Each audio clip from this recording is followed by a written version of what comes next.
আসসালামু আলাইকুম। আমরা থার্ড সেমিস্টারের ম্যানেজমেন্ট ইনফরমেশন সিস্টেম দ্বিতীয় অধ্যায় পড়ব। দ্বিতীয় অধ্যায়ের প্রথম ক্লাস কিন্তু প্রথম দুইটা ক্লাস অথবা একটা ক্লাস হয়ে গেছে। আপনারা অবশ্যই ভিডিও দেখে নেবেন।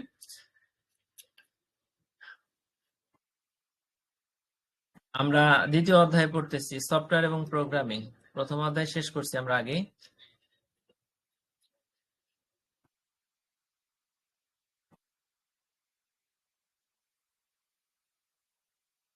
আচ্ছা, দ্বিতীয় অধ্যায় দেখেন একটা প্রশ্ন পড়ছি, ভিপিএন কি? খুব সুন্দর করে আমরা জায়গায় বসে মুখস্থ করে ফেলছিলাম। আচ্ছা, 2 নাম্বার পড়ি নেই, মোটামুটি সাজেশন দেখে পড়তেছি। আমি সাজেশন বই থেকে একটু দেখে আসি যে আসলে আমরা কি পড়বো আপাতত। অর্থাৎ যেহেতু অষ্টম ব্যাচের সামনে পরীক্ষা আছে, এই পরীক্ষাকে সামনে রেখে আমরা সেই প্রস্তুতিটাই নিব। ঠিক আছে, এরপরের যে ক্লাসগুলো হবে সেখানে হয়তো অন্যান্য ব্যাচের জন্য ইম্পর্টেন্ট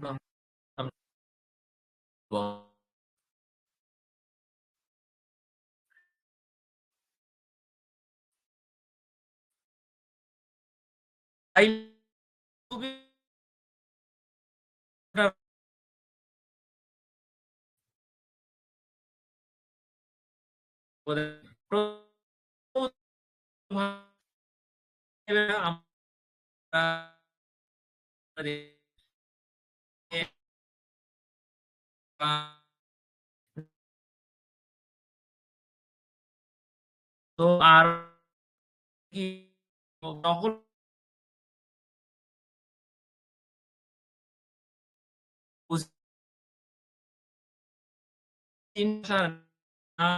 দুর্বলতা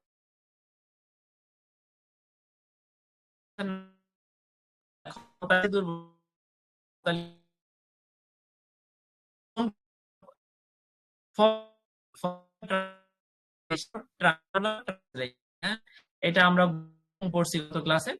আজকে আমরা পড়বো COBOL. COBOL common business oriented language, CO. কোতে common, BOL business oriented language, এইটা আমরা পড়বো আজকে।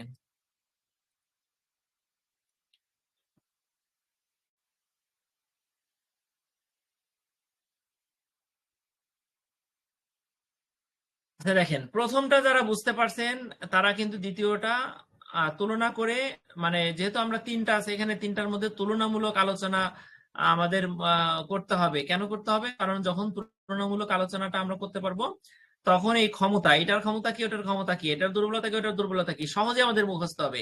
ঠিক আছে, এই জন্য প্রথমটা পড়া দরকার। যেমন প্রথমটা সম্পর্কে যদি আমি একটু বলি, প্রথমটা হলো বৈজ্ঞানিক গাণিতিক বিভিন্ন জটিল ব্যাখ্যা বিশ্লেষণ ক্যালকুলেশনের ক্ষেত্রে ফরট্রান অর্থাৎ ফর্মুলা ট্রান্সলেশন ল্যাঙ্গুয়েজটা ব্যবহার করা হয়।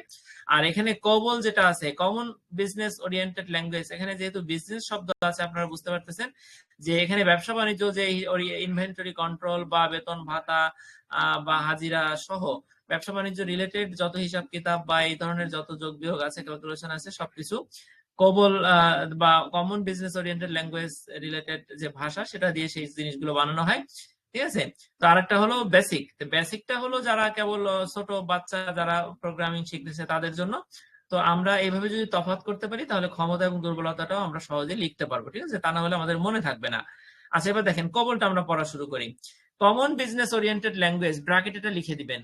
তারপরে কোবল তৈরি করা হয় ব্যবসায়িক তথ্য প্রক্রিয়াকরণের জন্য। যেহেতু ভিতরে বিজনেস শব্দ আছে তাহলে আপনার অবশ্যই মনে থাকবে যে কবলটা তৈরি করা হয়েছে ব্যবসায়িক তথ্য প্রক্রিয়াকরণের জন্য। এটি বিশেষভাবে ব্যাংক, বীমা, সরকারি দপ্তর ইত্যাদির হিসাব ও রিপোর্টিং সিস্টেমে ব্যবহৃত হয়। জাস্ট 2টা বাক্য, এবং আমরা 2টা বাক্য মুখস্থ করে ফেলবো, 2টা বাক্যই লিখবো, বুঝে মুখস্থ করবো। দেখেন আবার পড়ি। কবল তৈরি করা হয় ব্যবসায়িক তথ্য প্রক্রিয়াকরণের জন্য ব্যাংক, বীমা, সরকারি বিভিন্ন দপ্তর ইত্যাদির হিসাব এবং রিপোর্টিং সিস্টেমে এটি ব্যবহার করা হয়। শেষ। 2টা বাক্য, কবলের সংজ্ঞা হয়ে গেছে, কবলের সবকিছু এই 2টা বাক্যের মধ্যে। এখন আমাদের চাইছে কি, ক্ষমতা এবং দুর্বলতা। ক্ষমতা দিব, তিনটা তিনটা করে দিই সবকিছু, না? ক্ষমতাটা দেখেন, আগের ক্ষমতাটা কি ছিল? গাণিতিক, বৈজ্ঞানিক, প্রকৌশলিক বিভিন্ন বিষয় লিখছে এখানে, এবং ওইটার দুর্বলতা লিখছিলাম যে এখানে ব্যবসায়িক বিভিন্ন, দেখেন আমি যদি একটু দেখাই আপনাদের, ব্যবসায়িক অ্যাপ্লিকেশন এবং ডেটা প্রক্রিয়াকরণের জন্য উপযোগী নয়। যেহেতু এটা বিজ্ঞান, প্রকৌশল, গণিতের কথা বলা আছে, তাই আমি বলে দিছিলাম যে এটার দুর্বলতা হলো ব্যবসায়িক অ্যাপ্লিকেশন বা ডেটা প্রক্রিয়াকরণের জন্য উপযোগী নয়। যেহেতু এটা বিজ্ঞান প্রকৌশলের কথা বলা হয়েছে, আর এখানে যেহেতু ব্যবসার কথা বলা হয়েছে, তাহলে এখানে লিখবো এটা ব্যবসার জন্য উপযোগী, সুবিধা, ক্ষমতা। আর দুর্বলতায় লিখবো যে এটা আবার বৈজ্ঞানিক বা প্রকৌশল সমস্যার জন্য উপযোগী নয়। আমার কথাটা কি বুঝতে পারছেন? তাহলে দুইটার মধ্যে তুলনা করে কেন আপনি পড়বেন? ওইটার যেটা ক্ষমতা এটা সেটা দুর্বলতা, এটার যেটা দুর্বলতা ওটা সেটার ক্ষমতা। বুঝতে পারছেন? আচ্ছা, এবার ক্ষমতাটা কি? বিপুল পরিমাণ তথ্য প্রক্রিয়াকরণ করণে অত্যন্ত দক্ষ। কি বলতে পারবো? কি বলেন? এটা দেবো না? আমি তো ক্লাস করাই মামুনি।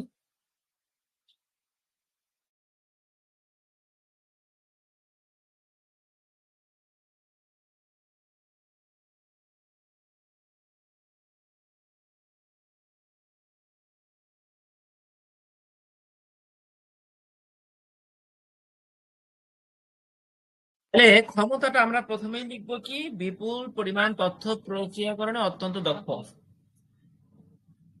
বাবা আমি ক্লাস করে আসতেছি, ক্লাস করে আসি।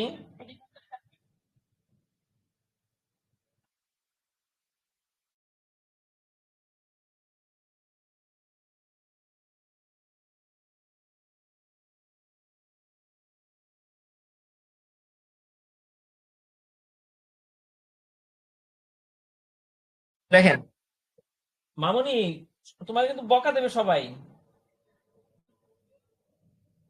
আচ্ছা একটু থাকবেন, মেয়েটা একটু আমাকে ডাকতেছে, একটু চাল্লাচাল্লি করতেছে, আমি একটু আসি, ওকে সময় দিয়ে আসি, ঠিক আছে? আপনারা একটু থাকবেন, 2 মিনিটের মধ্যে আসতেছি।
আচ্ছা দেখেন আমরা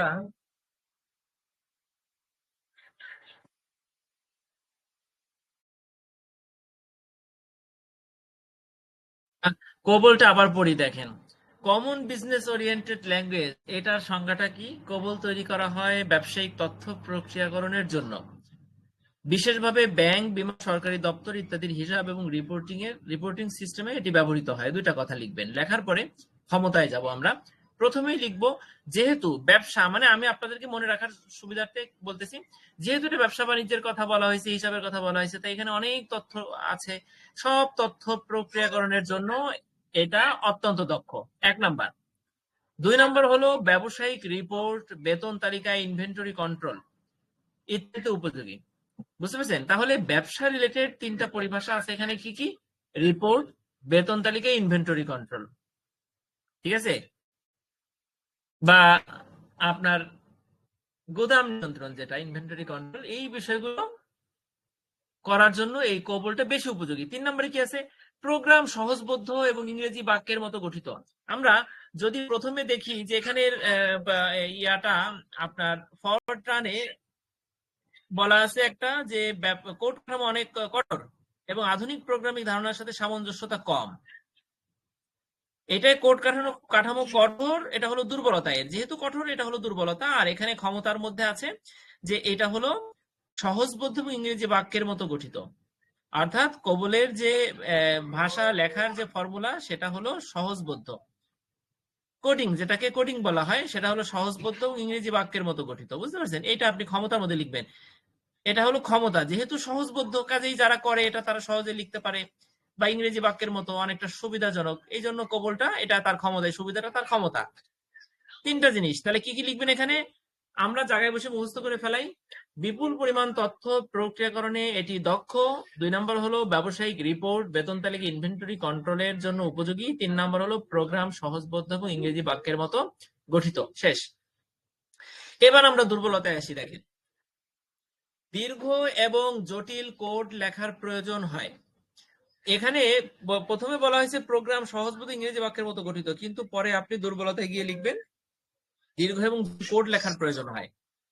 এটা একটা দুর্বলতা। এখন ওখানেও কিন্তু দুর্বলতার ক্ষেত্রে বলা আছে কোড কাঠামো কঠোর, আধুনিক প্রোগ্রামিং ধারণার সাথে সামঞ্জস্যতা কম।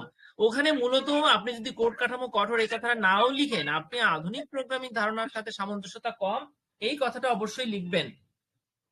কেন লিখবেন? কারণ এই অবজেক্ট ওরিয়েন্টেড প্রোগ্রামিং কথাটা দিয়ে একটা প্রশ্ন নিচে আছে, সেটা যখন আমরা পড়বো তখন এই বাক্যটা আপনার এমনিতেই মনে থাকবে। বুঝতে পারছেন? আচ্ছা, তাহলে এখানে 2 নম্বরে কি আছে? বৈজ্ঞানিক এবং প্রকৌশল সমস্যার জন্য কম উপযোগী। কেন কম উপযোগী? আমরা প্রথমেই ফরট্রানে পড়ছিলাম যে এটা হলো বৈজ্ঞানিক, ক্যালকুলেশন, পরিসংখ্যানিক বা প্রকৌশলের জন্য এটা উপযোগী। তো এটা যেহেতু এটার জন্য উপযোগী, তাহলে বিপরীতে এইটার জন্য এটা উপযোগী না। ঠিক আছে? এই হিসেবে আমরা দুর্বলতা হিসেবে লিখবো এখানে। ক্লিয়ার? তাহলে প্রথমটা হলো দীর্ঘ এবং জটিল কোড লেখার প্রয়োজন হয়, এটা একটা দুর্বলতা। দ্বিতীয় কথা হলো বৈজ্ঞানিক এবং প্রকৌশল সমস্যার জন্য কম উপযোগী, কারণ এটা হলো ব্যবসা বাণিজ্যের জন্য উপযোগী, এই জন্য বিপরীতে বৈজ্ঞানিক এবং প্রকৌশল সমস্যার জন্য উপযোগিতা কম। আর 3 নম্বর হলো আধুনিক জিইউআই বা গ্রাফিক্যাল ইউজার ইন্টারফেস ভিত্তিক অ্যাপ্লিকেশনে সীমাবদ্ধ। এই জিইউআইটা কি? আমরা যদি প্রত্যেকটা টার্ম, প্রত্যেকটা পরিভাষা আমরা যদি না বুঝি, তাহলে এমআইএস এ আমাদের প্রশ্নগুলো কিন্তু আমরা লিখতে পারবো না বা আমাদের মনে থাকবে না। ঠিক আছে? গ্রাফিক্যাল ইউজার ইন্টারফেস হলো, মনে করেন, বিভিন্ন উইন্ডো দিয়ে, বাটন দিয়ে, আইকন দিয়ে, মেনু দিয়ে আমাদের কম্পিউটার গুলো বা মোবাইলটা আমাদের যে বিভিন্ন ইন্টারাকশন করার সুযোগ দেয়, দেয় না? যদি এই মেনুটা না থাকতো, আইকনটা না থাকতো, তাহলে কিন্তু আমরা বুঝতাম না যে কোথায় চাপ দিব, কোথায় কি চাপ দিলে কি আসবে, কোথায় কিভাবে ঢুকবো। তো এই আইকন গুলো আমাদের যে সুযোগটা দিচ্ছে, এটার কারণে আমরা কম্পিউটার ব্যবহার করতে পারি।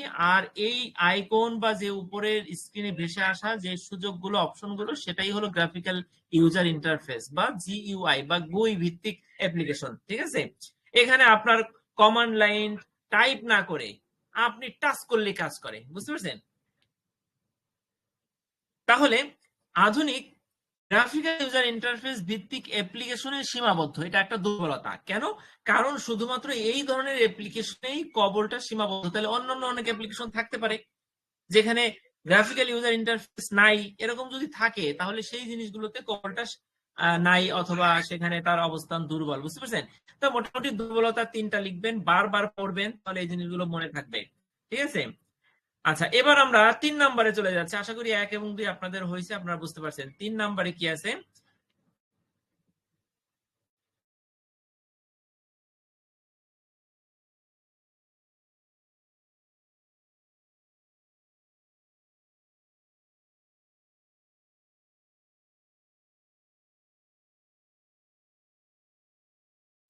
দেখেন, 3 নাম্বারটা হলো বেসিক, বিএএসআইসি বেসিক। এখন বেসিকের ক্ষেত্রে পূর্ণরূপ কি?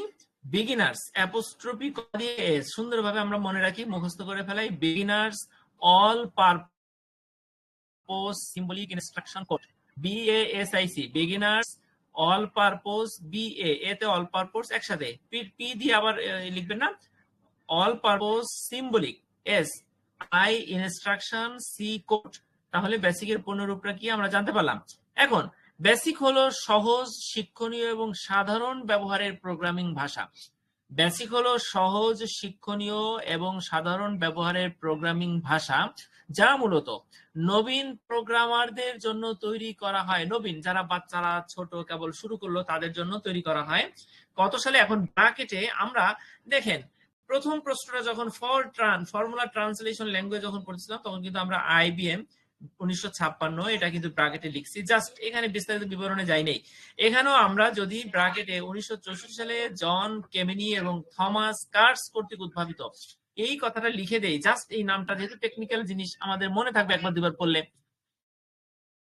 1964 সাল বেসিক, 1964 সাল জন কেমেনি KEMENY কেমেনি এবং Thomas THOMAS Thomas curse KURTZ curse কর্তৃক উদ্ভাবিত 1964। আর আগেরটা ছিল 1956 আইবিএম 1956 আইবিএম।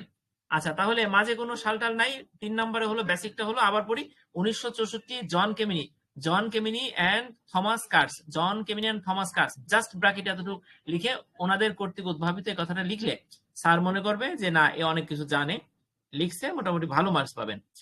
তাহলে বেসিকটা কি আমরা বুঝতে পারলাম। এখন আমরা বেসিকের ক্ষমতা পড়বো, বেসিকের দুর্বলতা পড়বো। বেসিকের ক্ষমতা কি?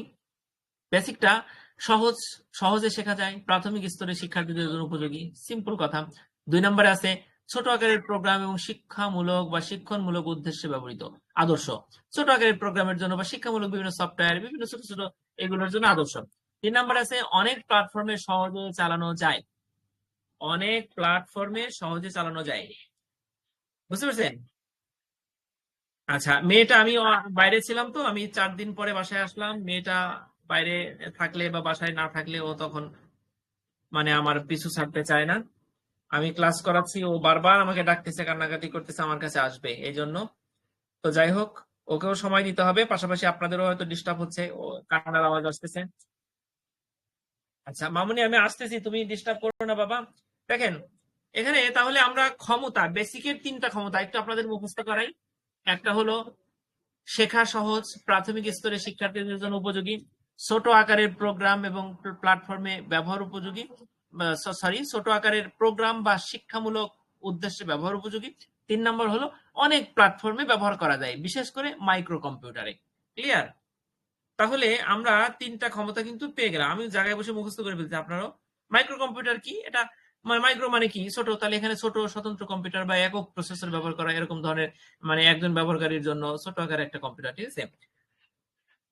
বা মাইক্রো কম্পিউটারকে আপনি পিসি, আমাদের যে বাসায় অফিসে যে কম্পিউটার থাকে সিঙ্গেল যে কম্পিউটার আপনার একার জন্য ইউজ করার জন্য, এটাই কিন্তু মাইক্রো কম্পিউটার, ঠিক আছে? এর থেকে বড় কম্পিউটার আছে, বড়।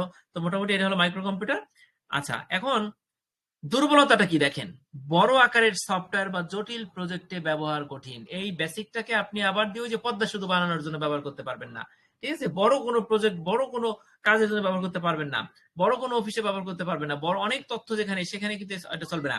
2 নম্বর আছে প্রোগ্রাম কাঠামো দুর্বল, সহজে বিশৃঙ্খল হতে পারে। যেহেতু প্রোগ্রাম কাঠামো, প্রোগ্রামটা কিভাবে করে, ভাষাটা কেমন, সেটা কিন্তু আমরা গতকালকে ক্লাসে পড়ছি। এই প্রোগ্রাম কাঠামোটা যেহেতু দুর্বল, বাচ্চারা করে বা বিগিনাররা করে, এই কারণে এটা সহজেই ভেঙে পড়তে পারে। আমরা জানি এই যে আপনারা এই যে স্ক্রিনে যেটা দেখতে পাচ্ছেন এর ভিতরে কত দাড়ি কমা ডট এক্সক্লামেশন, কত এবিসি আছে, কত প্রোগ্রাম শব্দ আছে, কত বাইনারি ক্যালকুলেশন আছে, মেশিন ভাষা আছে। সেই জিনিসগুলো যদি একটা অক্ষর, কিছু অক্ষর মিসিং হয়, কিছু বাদ দেয়, তাহলে কিন্তু সফটওয়্যারটার কাজ করবে না। এই যে স্ক্রিনে দেখতে পাচ্ছেন আর দেখতে পারবেন না, এটা তো কাগজের বই না, ঠিক আছে? তো যাই হোক, যদি এখানে বলছে প্রোগ্রাম কাঠামো এতটাই দুর্বল সহজেই বিশৃঙ্খল হতে পারে, হবে না, হতে পারে। লাস্টের 3 নাম্বার হলো আধুনিক প্রোগ্রামিং ধারণা যেমন অবজেক্ট ওরিয়েন্টেড প্রোগ্রামিং এতে অনুপস্থিত। একটা জিনিস আপনাদের এই প্রশ্নটা পড়ার পর আমাদের মনে রাখা দরকার। বলেন তো আধুনিক প্রোগ্রামিং ধারণাকে কি বলা হয়? অবজেক্ট ওরিয়েন্টেড প্রোগ্রামিং বলা হয়। আমাদের এই যে সেইটা যেটা বারবার পড়তেছি সেটা কিন্তু এই 6 নম্বরে চলে আসছে, দেখছেন? অবজেক্ট ওরিয়েন্টেড প্রোগ্রামিং, আধুনিক প্রোগ্রামিং ধারণাকে বলা হয় অবজেক্ট ওরিয়েন্টেড প্রোগ্রামিং। এটা আবার এতে অনুপস্থিত কিসে? বেসিকে। তাহলে দুর্বলতা কি একটু না দেখে চোখ বন্ধ করে পড়ি। বড় আকারের সফটওয়্যার বা প্রজেক্টে ব্যবহার উপযোগী নয়। আধুনিক প্রোগ্রামিং ধারণা বা অবজেক্ট ওরিয়েন্টেড প্রোগ্রামিং এ এটার অনুপস্থিত এটা। আর হচ্ছে সহজেই ভেঙে পড়তে পারে, কেন? কারণ এর প্রোগ্রাম কাঠামোটা দুর্বল। 3টা দুর্বলতা আমরা পড়ে ফেললাম, ঠিক আছে? তো মোটামুটি আপনারা যারা ছিলেন সবাইকে অনেক ধন্যবাদ। আমরা যদি এই 3টা প্রশ্ন বুঝতে পারি তাহলে কয়েকবার তাকালে পড়লে কিন্তু কঠিন না, এটা আমরা পরীক্ষায় লিখে দেব আশা করি, যদি আসে আমাদের, ঠিক আছে? এটা কিন্তু আমি আপনাদেরকে বলে দেব, 8ম ব্যাচের জন্য ডাবল স্টার। আর ঠিক আছে, ডাবল স্টার, তো ডাবল স্টার গুলো আমাদের পড়তে হবে। উপসংহার হলো দেখেন, হাই লেভেল ভাষা প্রোগ্রামিং জগতে বিপ্লব ঘটিয়েছে। হাই লেভেল ভাষা কি করছে? প্রোগ্রামিং জগতে বিপ্লব ঘটিয়েছে।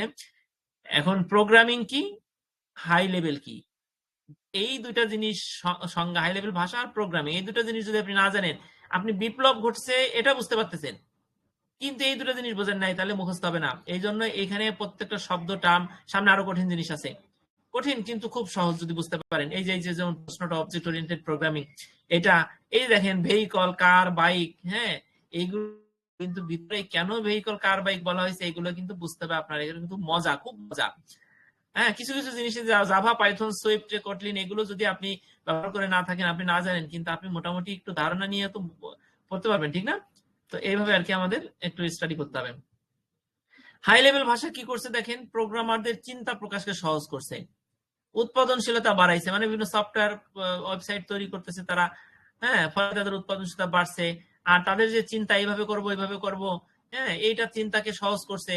এবং সফটওয়্যার উন্নয়নের সময় উল্লেখযোগ্য কমিয়েছে, সফটওয়্যার উন্নয়নের জন্য যে সময় সেটা কমাইছে। হয়তো আগে বেশি সময় লাগতো, কিন্তু হাই লেভেল ভাষাগুলো সময়টা কমাচ্ছে, ঠিক না? তবে প্রতিটি ভাষারই নিজস্ব সীমাবদ্ধতা আছে, এটারও সীমাবদ্ধতা আছে, এটারও সীমাবদ্ধতা আছে, যা নির্ভর করে ব্যবহারের এবং উদ্দেশ্যের উপর, ব্যবহার ক্ষেত্র এবং উদ্দেশ্যের উপর, ঠিক আছে? সুন্দর একটা উপসংহার। তো যাই হোক, আমরা এই প্রশ্নটা কিন্তু করে ফেললাম। কয়েকবার পড়বেন আপনারা ইনশাআল্লাহ। 10টা বেজে গেছে, আর সময় নিতে পারতেছি না। সবাই থাকবেন রেগুলার, কারণ 3 মাস পরে আমাদের থার্ড সেমিস্টার পরীক্ষা। মোতাহার স্যার বলে দিছে, কয়েকদিন আগে কথা বললাম, 2 মাসের মধ্যে রেজাল্ট, যদিও এদিক ওদিক হতে পারে। তো মোটামুটি আমরা 3 মাস ধরে প্রস্তুতি নিব। আর একটা কথা বলছে, থার্ড সেমিস্টারের ভাই বোন যারা ভিডিওটা দেখবেন বা এখন আছেন, আমি একটু বলে রাখি, আমি গ্রুপে জানাই দিয়েছি, সেটা হলো যে আমাদের সাধারণত 2টা সেমিস্টার একসাথে নিবেন না, বিধায় আমাদের সেকেন্ড থার্ড একসাথে হয় নাই। তবে যেহেতু আমাদের অনেক দিন হয়ে গেছে সেশন জট, আমাদের যদি ফাইনাল সেমিস্টারের ক্লাসগুলো হয়ে যায়, তখন কিন্তু আমাদের মুক্ত করে দিতে পারেন স্যার। হয়তো আমাদের থার্ড এবং ফোর্থ একসাথে শিডিউল পড়ে যেতে পারে, 1 মাস লেট করে হলো, হয়তো আমাদের আরো 2 মাস লেট করে পরীক্ষা নিতে পারে, কিন্তু একসাথে। এই জন্য আমরা কি করব, ফাইনালের প্রস্তুতিও নিব আর থার্ড এর প্রস্তুতিও আমরা মোটামুটি নিব আর কি, আস্তে আস্তে ধীরে নিব। তো সবাইকে অনেক ধন্যবাদ, ভালো থাকবেন। আমরা নেক্সট প্রশ্ন ইনশাল্লাহ নেক্সট ক্লাসে পড়বো।